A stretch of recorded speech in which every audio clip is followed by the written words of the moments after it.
Good Wednesday morning. It's September 23rd, 2020. I'm Guy McPherson of GuyMcPherson.com, which you might know as Nature Bats Last.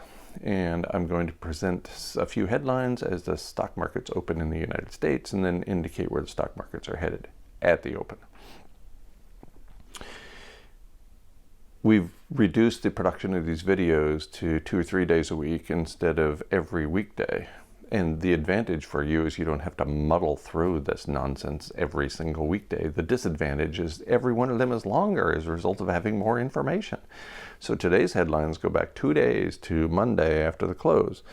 From 538, experts think the economy would be stronger if COVID-19 lockdowns had been more aggressive. Well, it's a little late to worry about that, isn't it? Of course they should have been more aggressive, and of course that would have improved every aspect of human lives, including the economy. After all, in the wake of human extinction, the economy doesn't really mean a lot, does it, after we're all gone? From the Los Angeles Times, CDC acknowledges risk of coronavirus aerosols in new guidelines, then reverses course. And this is the big news over the course of the last 2 days, also mentioned in CNN with this headline. As doctors worry about a very apocalyptic fall, the CDC retracts info on how COVID-19 spreads. And specifically, here's the subhead: as most U.S. states head in the wrong direction with coronavirus, the Centers for Disease Control and Prevention has retracted key information about how the virus spreads.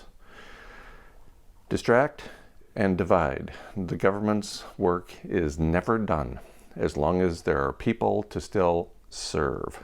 From ABC News in the United States, 2 days ago, nearly 9 million Americans haven't received their stimulus checks. I think I've been pointing this out for a while.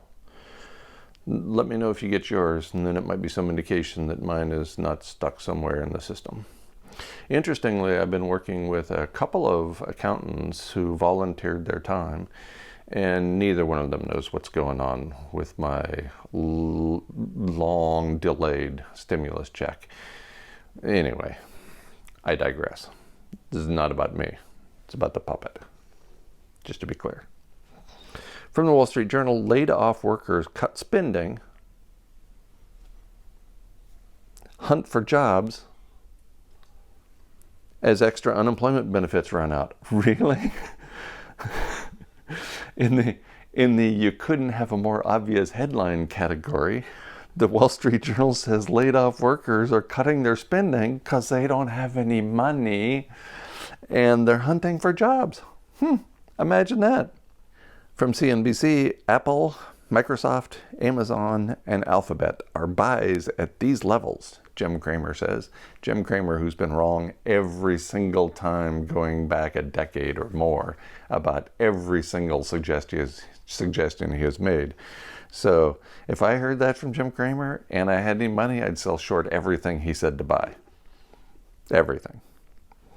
From Bloomberg, Morgan Stanley warns NASDAQ 100 may fall more than 20% from peak. I promise it's going to be more than 20%. At some point, it's going to be falling 100% from its peak. It's going to hit zero. It's going to hit bottom, because if there's no economy and there's no humans, there's no stock market to worry about. See? One more glimmer of good news from your favorite purveyor of good news. Me and my main man, the puppet.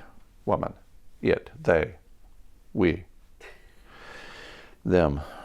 From CNN Business, Sizzler, one of America's first steakhouse chains, files for bankruptcy. Sizzler USA, one of the country's first casual restaurant chains, has filed for bankruptcy at 62 years old, and that's a direct result of the coronavirus.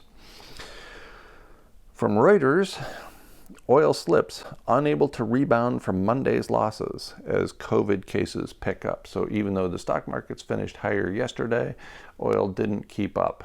Oil continues to slide. From yesterday after the close, the stock market jumped Tuesday. It looks like a bear trap. I love that phrase. It's the first time I'd ever read about it. It was in this report from Barron's. A bear trap. From Axios, A long way to go. That part is in quotes. A long way to go. Fed chair warns economy will feel the weight of expired stimulus. Wait, is this a stimulus I haven't received yet? And that apparently 9 million other Americans haven't received yet? We're going to feel the weight when that expires? Let's have it show up first, one thing at a time, Axios. And, well, that's enough. Isn't that enough? Haven't you had enough? So the absurdity continues. I hardly know what to make of what's going on in the world anymore. But here we are at 9:32 a.m. Eastern Time, 32 minutes after the stock markets open in the United States, and 2 minutes after I received the information. Now 3 minutes, it's 9:33. The Dow Jones is up 120, the NASDAQ is down slightly, the S&P 500 is up ever so slightly. So it's a mixed market day in light of what doesn't seem like very mixed news to me. It seemed like all that news was bad, except for the ones that were pointing out the facts that we should have done things a long time ago that we didn't do. There you have it. What do you think, buddy? Same as always, nothing at all. Not much going on in there.